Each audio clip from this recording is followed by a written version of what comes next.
What's up guys, my name's Chris. If you're new here, I'm a father and a filmmaker, and this channel is dedicated to both of those things. If you've come to this channel, you're probably at least somewhat involved in the filmmaking world, then you've definitely heard about the Sony A7S3. Now I just recently bought this camera, probably about 2 months ago, and it is, in my opinion, and in many others' opinion, the best camera that I have ever owned. But one thing I wanted to specifically cover was the different memory cards that it accepts, and hopefully help you guys decide if you need to buy these new CFExpress. I cannot say CFExpress, except then I just said it. Do I need to buy the new CFExpress cards? And the answer, or in my opinion, the answer to that question would be no. Now, in order to fully use and employ everything that is available on this camera and to use all the different recording modes and frame rates, yes, you would need the CFExpress card, but it's pretty limited in terms of what you wouldn't be able to do. So those CFExpress cards are going to allow you to record in the AVC SI 4K format. It's a mouthful, and you can do that at 120 or 240. Now, in saying that, that doesn't mean that if you don't have the CFExpress cards, you can't record in 120 or 240. You can. You just have to use, instead of XAVC SI, you would just use the XAVC option on the format menu. Now, one caveat or warning I want to make sure you guys are aware: if you do decide that you want the CFExpress cards and you want to have the ability to shoot literally anything and use the Sony A7S3 to its full capabilities, then I want to make sure that you're aware that there are two types of CFExpress cards.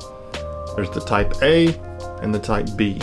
Make sure you're using the CFExpress card type A for the Sony A7S3. Okay, so maybe you've decided that you don't need the CFExpress cards because you won't really need that capability with 120 or 240 with those codecs. But do you need to maybe update your current SD cards? And the answer to that is a little trickier. So I'll explain. So for me, I didn't end up going with the CFExpress cards, but I did change or update my SD card collection, if you want to call it that.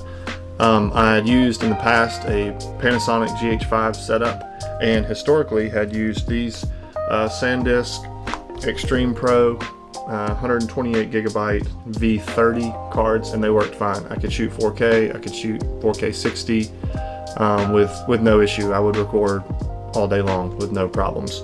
But with this Sony A7S3, you can use these V30 cards, but you're pretty limited, and the camera will tell you that. So I ended up dropping these, sticking with SanDisk, and I would recommend you guys do the same, and upgrading to the V90 SanDisk, which are like a 300 megabit per second card, still at the 128 gig capacity. I also would emphasize that you really stick to a higher end brand. Sometimes you may be tempted to really save some money by going with a different brand or like an off brand in terms of memory card, but for me, whether it be batteries or memory cards, I always stick to top of the line. Now, if you're wondering in terms of money, what am I gonna have to spend even for these SD cards? They're expensive, or at least I think they're expensive. I spent almost $800 for 4 cards, 4 128 gig cards. Okay, so that's it. I love the Sony A7S3. I would highly recommend it if you've already gotten there and you've already purchased the camera and you know it's great, but you're just trying to decide what you're gonna do from a memory standpoint. Again, like I said, go with those SD cards, make sure they're V90, that they're fast enough to handle some of the higher frame rates and bit rates that you'll be using with this camera. You don't need the CFExpress cards, and I can promise for most of the shooters out there, you'll be able to do everything that you need to do, and the camera will perform flawlessly. Hope this video was helpful for you guys. Have a great one, and I'll see you next time.